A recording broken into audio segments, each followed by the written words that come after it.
Il y a de grandes opérations qui sont en cours. Ce sont des opérations audacieuses, de grande envergure, dans des zones stratégiques. Et le rouleau compresseur de l'armée est en train d'écraser l'ennemi dans ces zones. La guerre de haute intensité est effective dans ces zones. Vous remarquerez une chose, chaque fois que l'armée marche sur l'ennemi, il y a beaucoup de manipulations. Frères et sœurs, au Burkina Faso, la guerre de haute intensité a commencé. Le capitaine Ibrahim Traoré avait dit que la guerre de haute intensité va commencer très bientôt. Nous y sommes. La bataille est rude. Partout où il se trouve, l'armée a décidé d'aller dénicher les terroristes partout où ils se trouvent. Aucun périmètre carré de ce territoire du Burkina Faso ne doit appartenir à des bandits armés, à des voleurs armés, à des drogués armés. Oui. Et quand vous voyez à chaque fois que l'armée commence à porter le coup de grâce, à briser le taux des terroristes, les petits copains, les coquins, les amis commencent à pleurnicher sur les réseaux sociaux. Ça sera sans pitié. La bataille sera rapportée inéluctablement par les vaillants combattants qui ont la force légitime, qui ont le droit avec eux et qui vont briser et qui vont éteindre ces gens qui ont décidé de suivre le chemin, un chemin sans lendemain. N'en déplaise à ceux-là même qui sont dans les prêchis-prêchats sur les réseaux sociaux, les vaillants combattants vont marcher et écraser l'hydre terroriste. On écoute ici le Premier ministre Emmanuel Ouédraogo à travers un brillant discours devant l'Assemblée nationale transitoire du Burkina Faso. On écoute. Il y a de grandes opérations qui sont en cours. Ce sont des opérations audacieuses, de grande envergure, dans des zones stratégiques. Et le rouleau compresseur de l'armée est en train d'écraser l'ennemi dans ces zones. La guerre de haute intensité est effective dans ces zones. Vous remarquerez une chose, chaque fois que l'armée marche sur l'ennemi, il y a beaucoup de manipulations.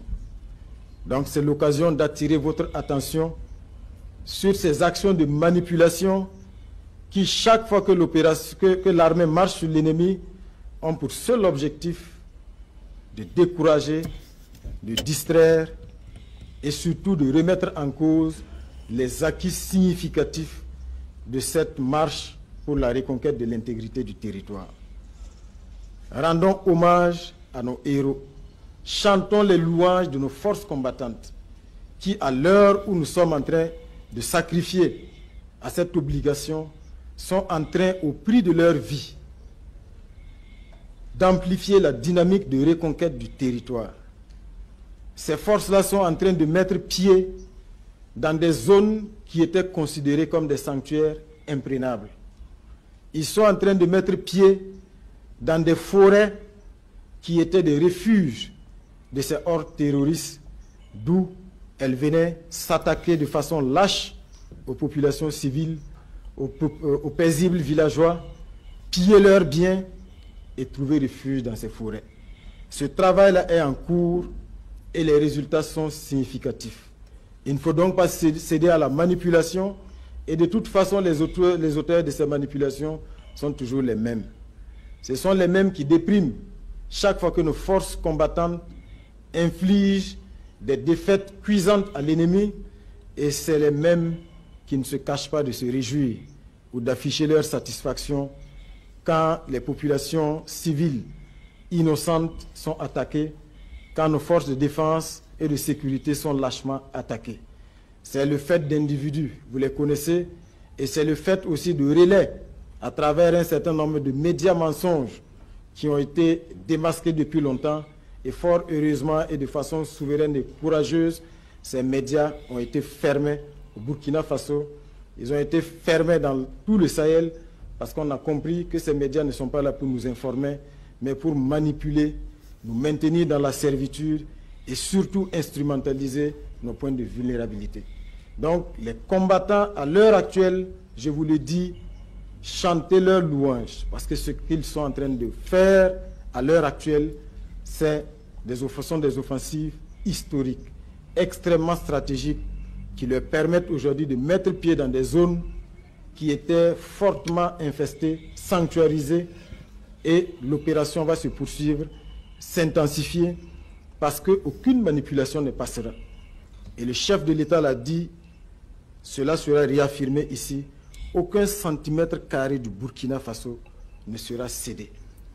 Non seulement aucun centimètre ne sera cédé, et la seule issue pour ces hordes de barbares, pour ces terroristes, c'est de déposer les armes. Il n'y a pas une autre alternative.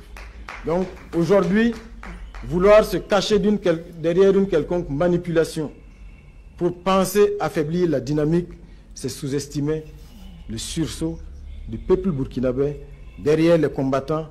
Et comme je le disais, cette dynamique-là, nous sommes prêts, avec nos forces combattantes, à consentir tous les sacrifices pour que cette vision de reconquête de l'intégrité du territoire et surtout de rétablissement de notre dignité, la dignité bafouée du peuple burkinabé, soit effective. Et cela sera. Bravo, monsieur le Premier ministre. Le discours, il est clair. Trêve de bavardage, comme je le dis tout le temps. Cet ordre terroriste sera brisé. N'en déplaise aux médias mensonges, aux relais et sponsors, sans oublier les alliés. Les vaillants combattants sont en train de marcher. Nous allons chanter les louanges. Burkina Faso ya, Noma Noma, Saya Sida, Ko Faso Noma. Burkina Faso ya, Noma Noma, Saya Sida, Ko Faso Noma. Frères et sœurs, peuple du Burkina, peuple du Faso, restez sereins. Nos vaillants combattants ont décidé de reprendre toutes les localités, les forêts où ces voyous sont terrés. Ils seront déterrés là où ils sont cachés, comme des rats. On va les extraire de là où ils se trouvent. Leur seul salut, c'est de poser les armes. Vive IB, la patrie ou la mort, répétez après moi. Nous vaincrons.